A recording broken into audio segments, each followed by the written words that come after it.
What's good, Hilux fans? It's been 5 years since I rolled my car, and I am determined to get this thing back on the road.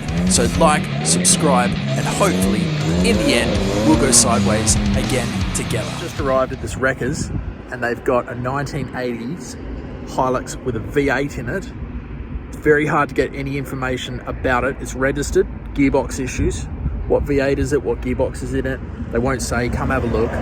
I'm just going to take this business shirt off, and then we're going to go have a look, because I might be crawling under the car, so I figure I'll take this off.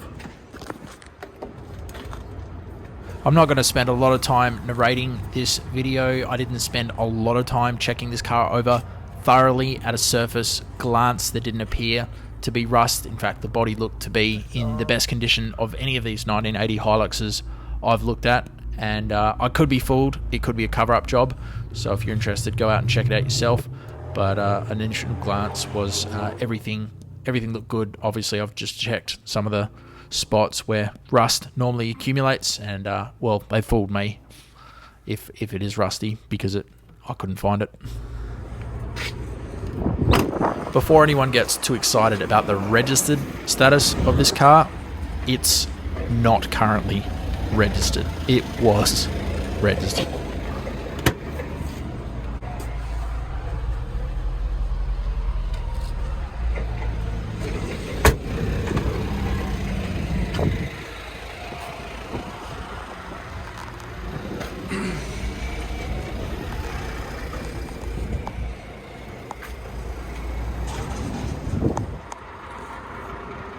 So this gearbox only has third gear left, and stick around to the end of the video and I'll show you what I think is a spare. It's sitting in my shed, so if you want to take this project on, hit me up and make me an offer on the gearbox and I'll give it to you.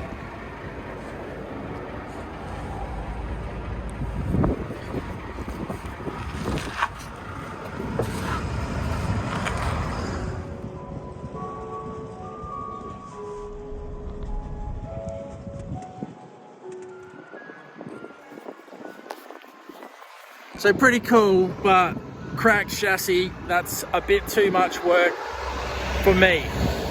If you knew which V8 that was, I think it is meant to be a 325. Put comments in the description. It certainly looked pretty big in that engine bay. That's it for me. I'm gonna stick to the plan and try to get my Supercharged Hilux working. Wow, how cool was that? And if you're thinking of buying it, don't be discouraged by the gearbox scenario, because I think the crack of the chassis was your biggest problem. Replay my video and have a look at this gearbox here compared to the one that was on that Hilux. These are about the same space apart. Visually, it's the same gearbox. 2 ribs with a sump plug behind it there.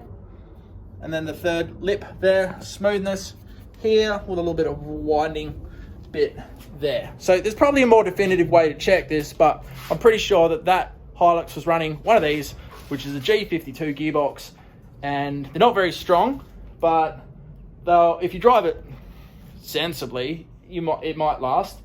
And I got that for $150. Got that for $150 out of Gumtree. So that's not really hard, but this is the gearbox you do want, with the sump plug coming out the side here instead of coming out the bottom. Should just bolt straight up, but there are a few differences in these. There's a number of different R series boxes. This is an R151.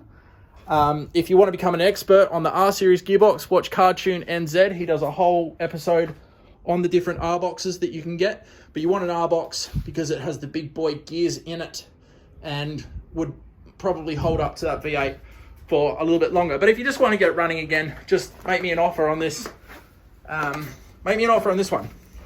I don't know if this one works. I never put it in, but this was like the third one that I got out of Gumtree, because for a while I was using these G52s in this with the supercharged motor, and I was just clutch kicking everywhere, and they didn't last very long. So I did plan on running this one, but I ran out of clutch before I could get this in. So yeah, a bit of a story for you.